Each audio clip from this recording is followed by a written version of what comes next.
नमस्कार दोस्तों, स्वागत है एक और नए वीडियो में। इंडियन गवर्नमेंट ने इंडिया सेमीकंडक्टर मिशन स्टार्ट किया है, जिसका मेन गोल इंडिया को strong semiconductor and display manufacturing hub बनाने का है। इसका मतलब है कि अब हम chips and semiconductor devices make in India के अंडर में बनाएंगे, ताकि हम दूसरे देशों पे डिपेंडेंट ना रह सकें। इसके लिए इंडियन गवर्नमेंट ने 76,000 करोड़ का एक बहुत बड़ा फंड एलोकेट किया है, जो सेमीकंडक्टर इंडस्ट्री को सपोर्ट करेगा। इस फंड का use new semiconductor factories, chip designing centre and packaging units establish करने के लिए होगा। तो सिंपल भाषा में कहा जाए तो इंडियन गवर्नमेंट सेमीकंडक्टर इंडस्ट्री में एक बड़ी इन्वेस्टमेंट कर रही है, ताकि फ्यूचर में भारत खुद की चिप्स बना सके और किसी भी फॉरेन कंट्री पे डिपेंडेंट ना रहे। तो इसीलिए हम बात करेंगे इंडियन सेमीकंडक्टर इंडस्ट्री के दो बड़े प्लेयरों के बारे में, केन्स टेक्नोलॉजी एंड सिरमा एसजीएस।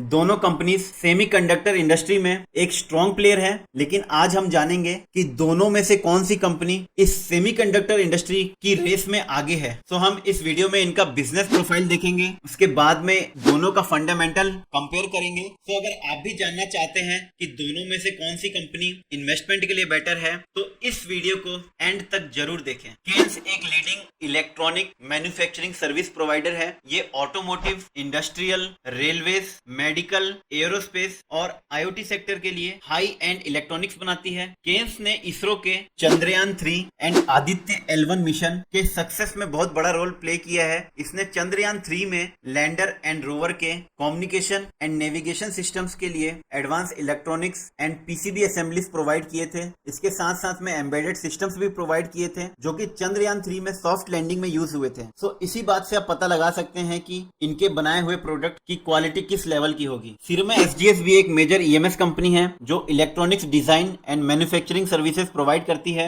ये mainly consumer electronics, industrial, health care, railways, automotive and EVs में काम करती है। सिरमा का strong presence USA and Europe में भी है, जहां इनका रेवेन्यू कंसिस्टेंटली इंक्रीज हो रहा है। केन्स टेक्नोलॉजी का रेवेन्यू ईयर 2023 में अप्रोक्स 1800 करोड़ का था एंड नेट प्रॉफिट 180 करोड़ का था। इसीलिए इनका नेट प्रॉफिट मार्जिन अप्रोक्स 10% था। एंड अगर हम स्क्रीन पे देखें तो ईयर 2020 के बाद से इसका revenue and profit consistently increase हो रहा है। एंड जो नेट प्रॉफिट मार्जिन है, जो ऑरेंज कलर की लाइन से शो हो रहा है, वो भी देख सकते हैं कंसिस्टेंटली इंक्रीज हो रहा है। जो ईयर 2020 में लगभग 2% था, वो 2023 तक आते आते 10% तक हो गया है। तो यहाँ से हमको पता लगता है कि केन्स टेक्नोलॉजी किस तरीके से कंसिस्टेंटली अपने प्रॉफिट्स को इंक्रीज कर रही है। लेकिन इसके साथ साथ अगर हम इनका रेवेन्यू बाय कंट्री देखें तो यहाँ पे हमको दिखता है कि ईयर 2020 एंड 2021 में Europe, north America and south east Asia से भी इनका कुछ रेवेन्यू आता था, जो कि ईयर 2023 में केन्स टेक्नोलॉजी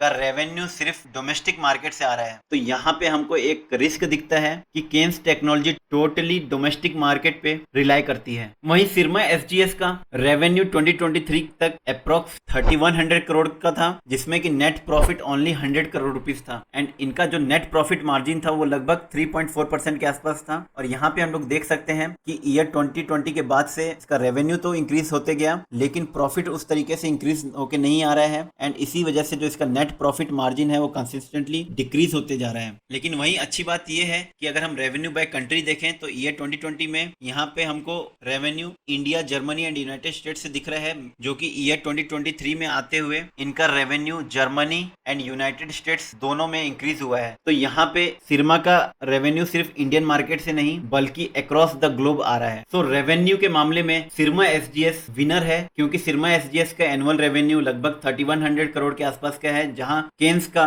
रेवेन्यू 1800 करोड़ के आसपास का है। लेकिन प्रॉफिटेबिलिटी एंड मार्जिन्स के मामले में केन्स विनर है, क्योंकि केन्स का प्रॉफिट मार्जिन लगभग 10.14% के आसपास का है एंड ये कंसिस्टेंटली इंक्रीज होते जा रहा है। वहीं सिरमा एसजीएस का प्रॉफिट मार्जिन लगभग 3% के आसपास का है एंड ये भी कंसिस्टेंटली डिक्रीज होते जा रहा है। लेकिन बात करें मार्केट प्रेजेंस की, तो सिरमा एसजीएस का इंटरनेशनल मार्केट में भी स्ट्रॉन्ग प्रेजेंस है एंड यूएसए एंड यूरोप में इनका रेवेन्यू कंसिस्टेंटली ग्रो होते जा रहा है। लेकिन केन्स टेक्नोलॉजी इंडिया फोकस्ड है, लेकिन ये high and electronics and niche market में एक एक्सपर्ट है। केन्स का मार्केट कैप लगभग 27,500 करोड़ के आसपास का है, वहीं सिरमा का मार्केट कैप लगभग 7,500 करोड़ के आसपास का है। केन्स का पीई रेशियो लगभग 100 के पास ट्रेड कर रहा है, वहीं सिरमा का पीई रेशियो लगभग 50 के आसपास ट्रेड कर रहा है। तो यहाँ पे वैल्यूएशन के मामले में सिरमा थोड़ी सी चीपर वैल्यूएशन पे ट्रेड कर रही है, लेकिन दोनों के अगर हम डेप्ट को एनालाइज करें तो केन्स के ऊपर लगभग 700 करोड़ का डेप्ट है एंड इसका डेप्ट टू इक्विटी रेशियो लगभग 0.27% का है। वहीं सिरमा का डेप्ट लगभग 650 करोड़ के आसपास का है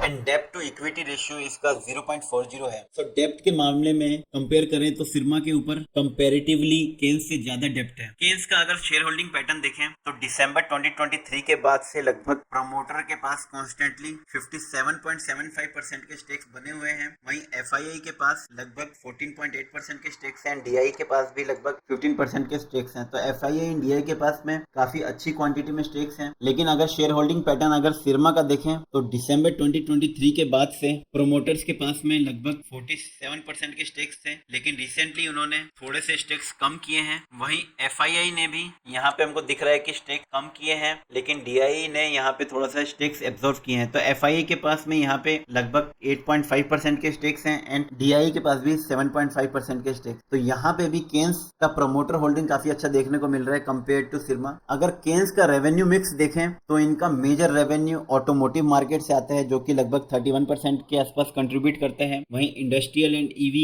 भी लगभग 44% रेवेन्यू कंट्रीब्यूट करता है। देन एरोस्पेस 2% के आसपास कंट्रीब्यूट करता है। Then medical devices 3%, railways 11% and IoT लगभग 7% का रेवेन्यू कंट्रीब्यूट करता है। वहीं सिरमा का रेवेन्यू मिक्स देखें तो मेजर इनका रेवेन्यू कंज्यूमर इलेक्ट्रॉनिक्स मार्केट से आता है, जो कि लगभग 31% के आसपास कंट्रीब्यूट करता है। देन इंडस्ट्रियल भी लगभग 30% के आसपास कंट्रीब्यूट करता है। ऑटोमोटिव 24% के आसपास कंट्रीब्यूट करता है। Then health care 8.4% revenue contribute करता है। देन IT 5.8% रेवेन्यू कंट्रीब्यूट करता है।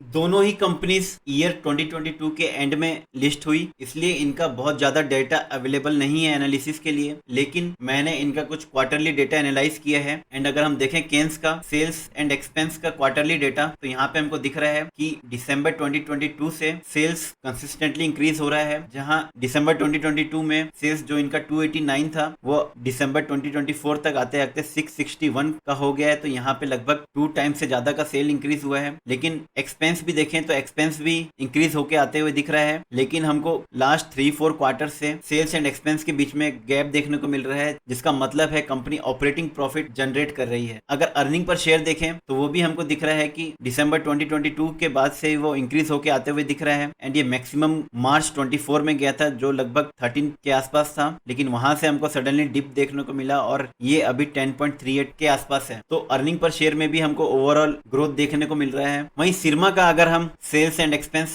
क्वार्टरली बेसिस पे देखें तो और यहाँ पे हमको दिख रहा है कि सेल्स इतने अच्छे से इंक्रीज होकर नहीं आ रहा है। दिसंबर 2023 के बाद से ये थोड़ा सा इंक्रीज हुआ, लेकिन एक्सपेंस भी उसी रेशियो में इंक्रीज हो रहा है। तो सेल्स एंड एक्सपेंस बिल्कुल नेक टू नेक चल रहे हैं, इसी वजह से इनको प्रॉफिट जनरेट करने में इतनी ज्यादा प्रॉब्लम हो रही है। वहीं EPS भी देखें तो EPS भी ओवरऑल इनका ग्रो करके आते हुए नहीं दिख रहा है। ओवरऑल ये जिग जैग करके बन रहा है एंड ये ग्रो नहीं कर पा रहा है। लेकिन लास्ट 2 क्वार्टर में इनका EPS कुछ बढ़ के आया है, तो नेक्स्ट कुछ और क्वार्टर इनका एनालाइज करना पड़ेगा और देखना पड़ेगा कि इनका रिजल्ट किस तरीके से आता है। सो सेल्स एंड प्रॉफिटेबिलिटी के मामले भी केन्स यहाँ पे विनर दिख रहा है। सो दोस्तों, आपके हिसाब से कौन सी कंपनी सेमीकंडक्टर रेस में लीड कर रही है, कमेंट करके मुझे जरूर बताएं। और अगर आपको ये एनालिसिस पसंद आया हो तो लाइक, शेयर एंड सब्सक्राइब करना ना भूलें। मैं हूँ सुमित ओझा, मिलते हैं नेक्स्ट वीडियो में, तब तक के लिए जय हिंद, जय भारत।